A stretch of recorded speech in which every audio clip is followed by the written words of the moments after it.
ওম নমঃ শিবায়। ওম নমঃ শিবায়। ওম নমঃ শিবায়। জয় শ্রীকৃষ্ণ। রাধে রাধে।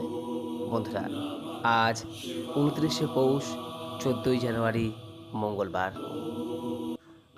আজকের দিনেই পালিত হচ্ছে পৌষ সংক্রান্তি, যাকে মকর সংক্রান্তিও বলা হয়।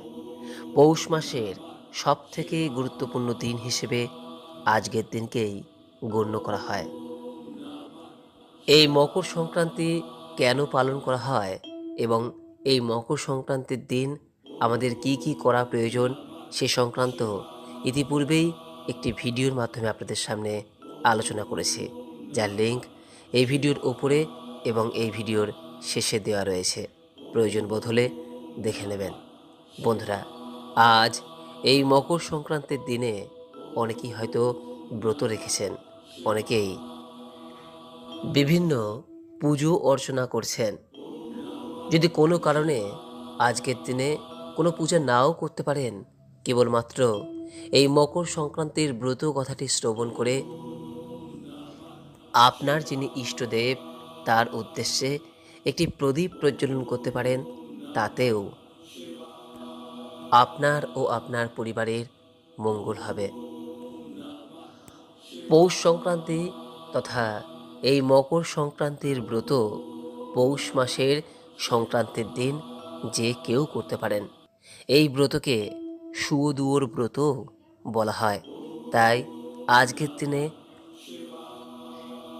একবার হলেও শ্রবণ করুন এই মকর সংক্রান্তির শুয়োদুয়োর ব্রত কথা। আশা করি দর্শক বন্ধুরা এই ব্রত কথাটি শ্রবণ করে আপনাদের ভালো লাগবে। শুরু করছি পৌষ মাসের সংক্রান্তির দিন মকর সংক্রান্তির শুয়োদুয়োর ব্রত কথা। ওম নমঃ শিবায়। ওম নমঃ শিবায়। ওম নমঃ শিবায়। এক দেশে এক সওদাগর বাস করত। তার একটি মেয়ে আর ৭টি ছেলে ছিল। ছেলেদের জন্মাবার আগেই সে তার মেয়ের বিয়ে দিয়ে দিয়েছিল। মেয়ের বিয়ে দেবার পর থেকে সওদাগর তার মেয়ের কোনো খোঁজ খবর আর রাখতে পারেনি। এই কারণে সওদাগরের ছেলেরা তাদের দিদির কথা শুধুই শুনেছিল, তাকে দেখবার সুযোগ তাদের কখনো হয়নি। কিছুদিন যাবার পর সওদাগর মারা গেল। এরপর তার ছেলেরা বড় হয়ে বাণিজ্য করতে বেরোলো। বাণিজ্যে বেরিয়ে তাদের খাবার জোগাড় করার জন্য তারা নদীর একটা মোহনায় তাদের ডিঙা বেঁধে রেখে খাবারের ব্যবস্থার কথা ভাবছে। এমন সময় কাছেরই একটা গায়ের লোক বলে পরিচয় দিয়ে জনকতক লোক তাদের বলল, এখানে খাবার মতো কিছুই তোমরা পাবে না। তোমরা আমাদের সঙ্গে আমাদের বাড়িতে চলো, সেখানে আমরা তোমাদের খাবার দাবার সমস্ত ব্যবস্থা করে দেব। আর তোমরা খাওয়া দাওয়া করে জিরিয়ে আবার এসে ডিঙি ছাড়তে পারবে। ডিঙা এখন এইখানেই বাঁধা থাক। সওদাগরের ছেলেরা ভাবল যে সেখানে কোনো দোকানপাট যখন দেখতে পাওয়া যাচ্ছে না, তখন এদের সঙ্গে যাওয়াই বোধহয় ভালো। এই ভেবে তারা ওই লোকেদের সঙ্গে তাদের বাড়িতে গেল।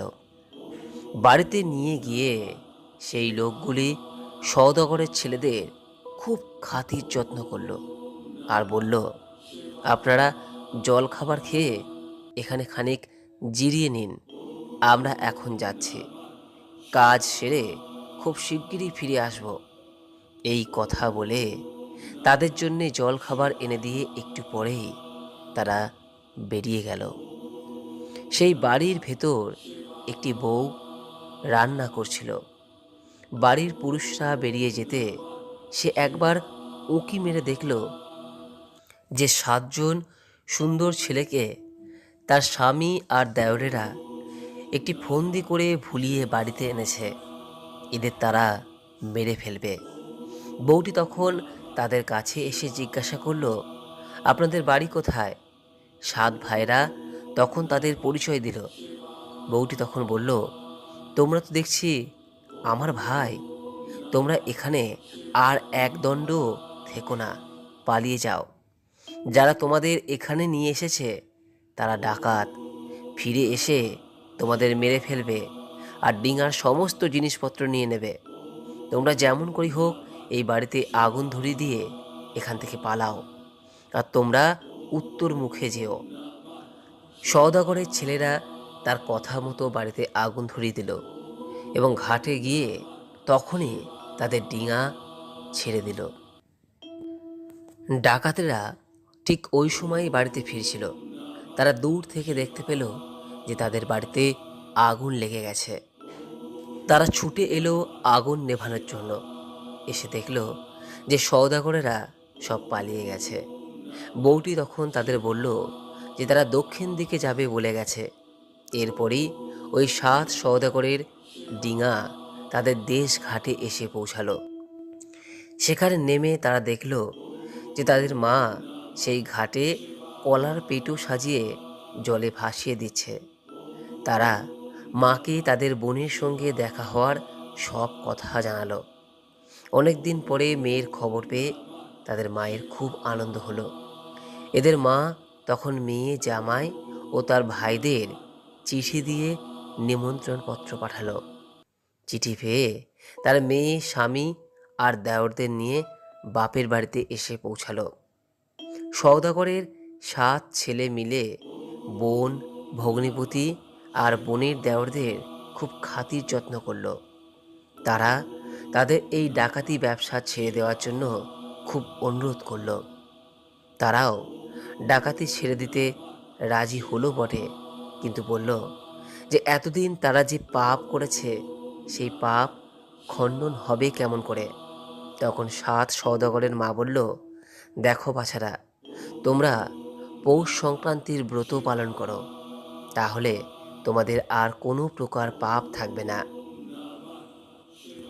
পৌষ সংক্রান্তির দিন যদি তোমরা ব্রত করে থাকো তাহলে শনিদেবের কৃপায় তোমাদের মুক্তি হবে। এই পৌষ সংক্রান্তির ব্রত করলে হারানো আত্মীয়দের যেমন ফিরে পাওয়া যায়, ঠিক তেমনি গৃহে আসে সুখ সমৃদ্ধি। এই ব্রত পালনের জন্য কলাপেটুর ডিঙি, গাঁদা ফুল, জোড়া কলা, জোড়া পান, সুপুরি, পৈতে, কড়ির ভার দিয়ে সাজাতে হয়। ব্রতের বিধান অনুসারে মকর সংক্রান্তির দিন ব্রত পালন করে পরের দিন ওই পেটোতে ঘিয়ের প্রদীপ জেলে তা জলে ভাসিয়ে দিতে হয়। আর আজকের দিনে গঙ্গা স্নান করে সূর্যদেবের উদ্দেশ্যে অর্ঘ্য নিবেদন করতে হয় এবং সব শেষে আপনার যিনি ইষ্ট দেবতা তার উদ্দেশ্যে পিঠে পুলি নিবেদন করে এই দিন পূজা দিতে হয়। অনেকেই আবার এই মকর সংক্রান্তির দিন শ্রী শ্রী সত্যনারায়ণ ব্রতও করে থাকেন। যদি সত্যনারায়ণ ব্রত সম্পন্ন করেন তাহলে আজ সন্ধ্যা 5টা 8 মিনিট থেকে রাত্রি 6টা বেজে 44 মিনিটের মধ্যে তা সম্পন্ন করবেন। আর সত্যনারায়ণের ব্রত কথা যদি শ্রবণ করতে চান, ওপরে আই বাটনে দেওয়া রয়েছে, ভিডিওটি পারলে দেখে নেবেন। আশা করি দর্শক বন্ধুরা আজকের এই ভিডিও থেকে সমৃদ্ধ হয়েছেন। ভালো লাগলে লাইক করবেন, শেয়ার করবেন।